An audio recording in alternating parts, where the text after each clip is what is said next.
hanyuma rero impamvu ntanywa nkawe iyi nzoga narayenze ngo nzayiguture tuyiganirireho rero ntabwo nanywa nka databuja reka mbanze nyumve ndakubwira niba ariyo urutoki narwumvise niyo iya rwose ongera ucurure usanga ari isi yasigaye imwe na kuzimani ukagira ngo niyo uje wikoreye oya nayumvise niyo nyaboneka musenge umutware yumva inzoga mujye kuma ongera usome wumve ese urayigaya kudasha nta musemburo urimo siko numva nawe urimo unyarura igitongoshya ufite ubwoba bw'iki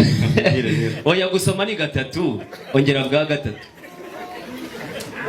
uyu mugabo ko anyigisha kunywa arabona urutoki rwe ruruta urwanjye turi munsi yanyu ndagira ngo nkumenyeshe ikirego ndimo ndumva yarigeze kugira umwimerere mbukiye mungera mutunta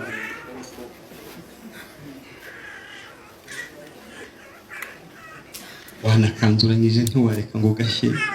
oya icyo cyo ntabwo cyaba impamvu iraza kuguhiramo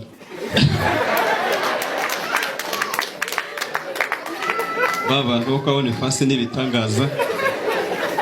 bansanze iwacu ndi umutware w'umuryango none bampinduye igitariro oya ntibikabe kavuga utaho nzagendera irembo nzarisanga dore reba dore ngizi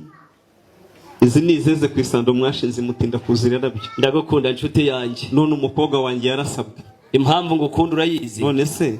oya reka mbanze nsubize n'icyo kibazo impamvu nkundira gushaka kumpemuza ngusenge oya ntabwo naguhemuza yansabye umugeni ntabwo waba uri inshuti yanjye ngo gukoresha amakosa ninza kuva hano nigendeye sigara uyaceka ibyo ntibikabe abanyarwanda bakuru nawe urimo nimwe mwaciye umugani ngo ntawe utinda adahambira twaragiye mu muryango turabanza turisuganya kugira ngo tuzabagenderere ariko icyo ngushima kimwe navuze ngo uri inshuti yanjye nta birori na bimwe ugira muri uyu muryango ngo ubure kuntumira ubaye warasabishije umwana wo mu muryango wanyu ntuntumire ubwo namenya ko ubucuti bwanjye nawe nabwo ugenda buza umuryango mugari wabushayijana bakanirora ariko rwose iki kintu twari twakirengagije dushaka kukirenzaho ngo kizagire igihe cyacyo uyu mugabo nabanza asobanura impamvu twamutumiye twasabishije umwana ntazi ngira ngo twaragutumiye ntiwaza uyu munsi twabonye uje n'umuryango mugari turavuga tutaza gushyira mu rubanza imbere y'abakuru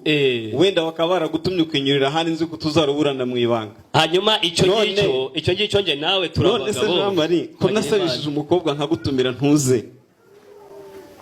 ahubwo ubwo tubanye neza ambasade ntiziza gufunga icyo kibazo rero inshuti yanjye ngira ngo ubutumire bwanyu twarabubonye ariko kububona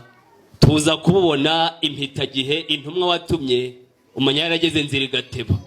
iza kongeraho impitagihe ariko kubera ko nateganyaga ko nzaza muri uyu muryango wanyu ndavuga ntibyanga bikunda njye nawe tuzabiganiraho ariko reka ngukore mu kiganza kuko turi abagabo ndaza kugeraho nkunyuza ikintu ndi bukice cyuko ntitabiriye ubutumire nubwo rero uburaza kwica ikiru cyo kutitabiriye ubutumire yego ariko reka ugende umbwirire umuryango wabona ifasina yego umunsi badutumira ntitujyeyo yego wa mukobwa yari yasabwe icyo akora cyo agira impanga ye yitwa Nyirabahire yego nimwumva mugiye mukabinoza mukabinoganya nta rindi rembo nzatanga mu gihe nta gisubizo mwari mwama